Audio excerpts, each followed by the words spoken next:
Good morning. It is Friday, March 20th, and we already have a lot of new developments on the farm since the last video. Spring is definitely happening around here. The garden is exploding. All my warm weather vegetables are sprouting in the greenhouse. My tomato plants that I've transplanted are jumping up. It seems like a foot every day. And we've got some new developments since the last time I talked to you with our meat rabbits and our meat chickens. So just a couple hours after I filmed this last video, I came out here and I was going to re-expose the new young buck to my older doe, my experienced doe, because I didn't think that she had taken, because it'd been a day or two, over 30 days since I had exposed her, which the larger the rabbit, sometimes they take a little bit longer to have their babies than the smaller rabbits. I don't know if that's because they have more generally, but I generally get between 8 and 13 rabbits out of my big does. But I came out here to put the buck in here, and I moved the nest box out of the way, and there was one baby in here and a little bit of hair pulled. So I quickly took the buck back out, put him back in his pen, and let her be. Within a few hours, she had built a good nest and had 9 baby rabbits for me. They're all alive, all in the box. She did a good job. She's, like I said, an experienced mother. She's had a few litters, and she has put our first litter on the ground for 2020. That means that Daddy Rabbit is doing his job. Look how big she is. She's a nice meat rabbit. She's a good mama too.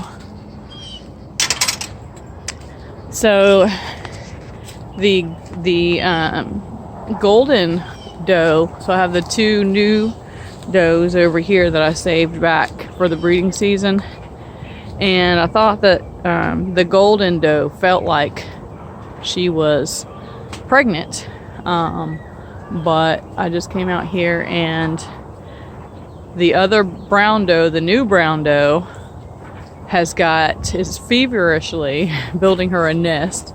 She has pulled all kinds of hair, and she is getting ready for her first litter of babies.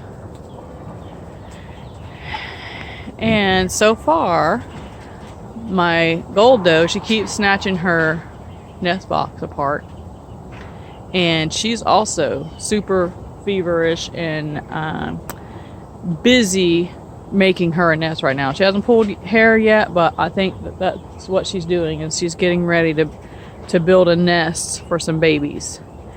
So that means, if that's so, I'm definitely going to be keeping a good eye on these 2 does for the rest of the day,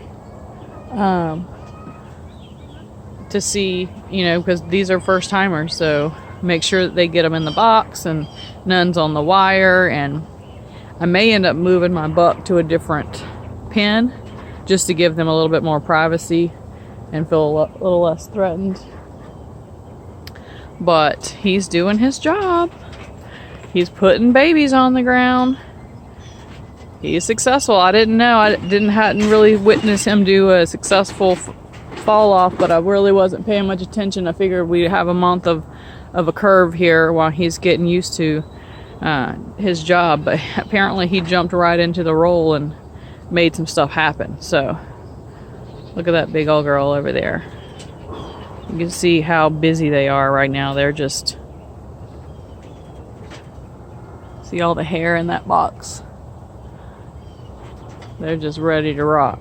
So I wouldn't be surprised if by the end of the day I have 2 more boxes of baby rabbits, and I'm so happy because we normally we didn't start breeding in October because we had a lot of travel plans and stuff like that, and we really didn't need to. And then in November I started breeding, and that's when by December I realized that my old buck wasn't fertilizing, so I kept sitting him in there for another couple months in a row, and he was done. He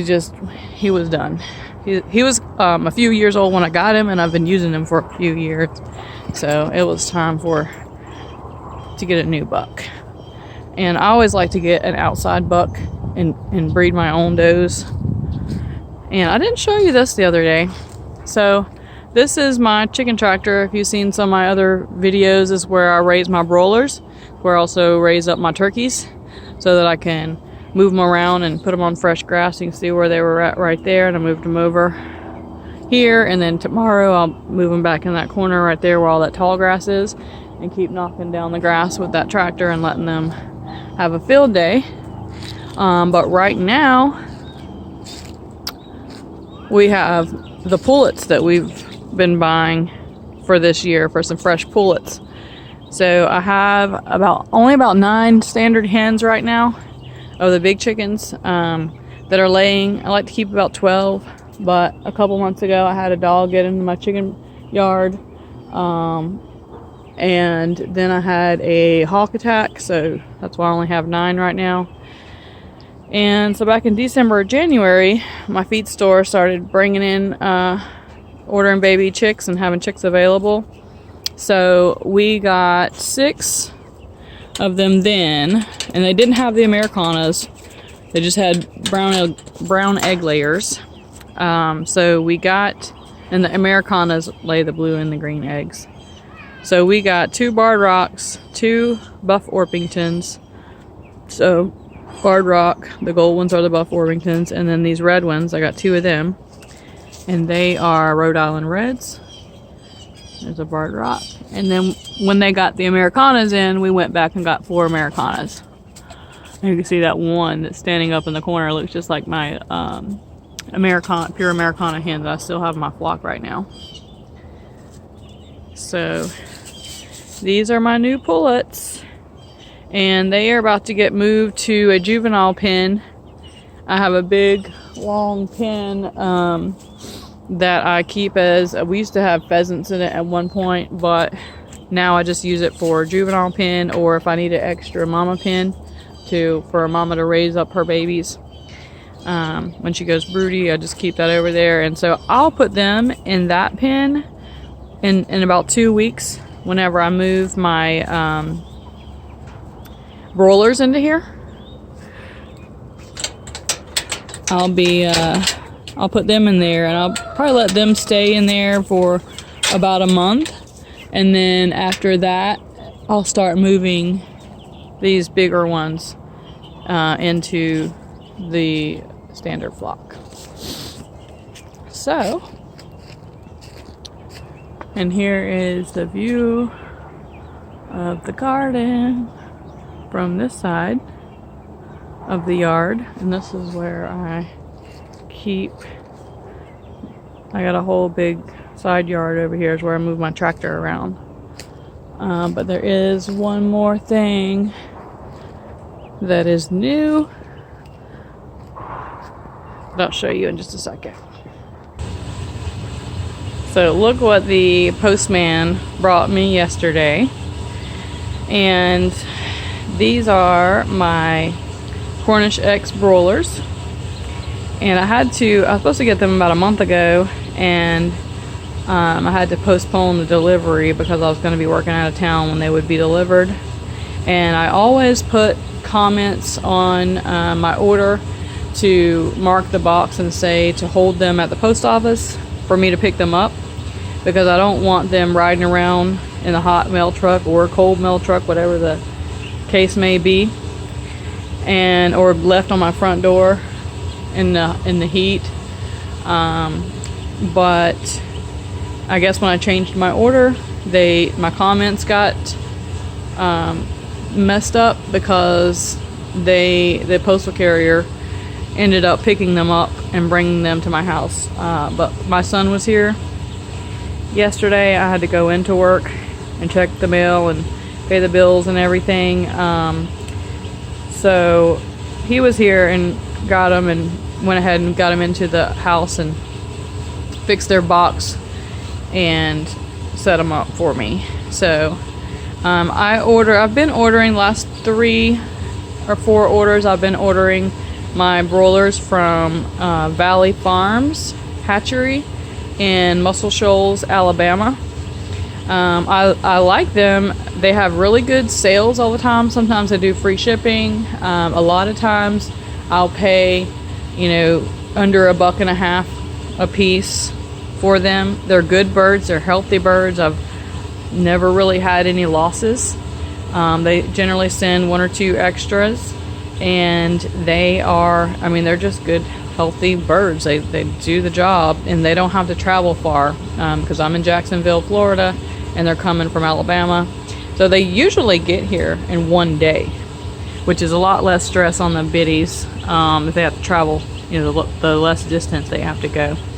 So I'm pretty happy with him. I also, in the past, I've ordered from Hoover Hatchery, and I like them. They're really good. I've ordered a lot from Ideal Poultry. They do sales all the time. So that's generally where I get them. But here lately, in the last year, since 2018, I started ordering from Valley Farms. I just stumbled across them doing some research on the different hatcheries and things like that to make sure I was shopping all of my options, and wanted to find something closer, getting the best deal and the best birds and all that, and found them. So I've been using them. So I do recommend them. They have good customer service, and they're responsive. So they've sent me some good birds, and I haven't counted these, but I think there's at least 26 in here. I ordered 25, and I have, even though it took them 2 days to get here and the mail carrier picked them up and delivered them to my house, they had probably a good little ride around the neighborhood. I haven't lost any, and they were, they arrived and they were in fine condition. So happy with that. Now we got our broilers going. Next month our broiler turkeys will come, and we'll go to the feed store, and they always order the broad-breasted bronze turkeys. So hopefully they'll keep doing that, and we'll get some more turkeys. So we just finished butchering we ended up with 2. We bought 3 broad-breasted bronze last year and ended up with 2, a hen and a tom. And the hen we had for Thanksgiving dinner, and she was about 40 pounds. When she dressed out, she was about 44 pounds on the hoof, and when she dressed out, she was around 30 pounds. And then the tom we actually kept until about a month ago. We butchered him, and he went from April to February, and he was almost 60 pounds on the hoof, and he butchered out to be 45 pounds. So I just got done canning a ton of turkey stock and turkey breast, and we have been making turkey salad and turkey tetrazzini and turkey sandwiches. So we got a ton of meat off that tom turkey, that 45-pound tom turkey. So things are happening on the farm. It's springtime, and it's blowing up over here. So just wanted to give you a quick update on animals. Thanks for watching. Bye.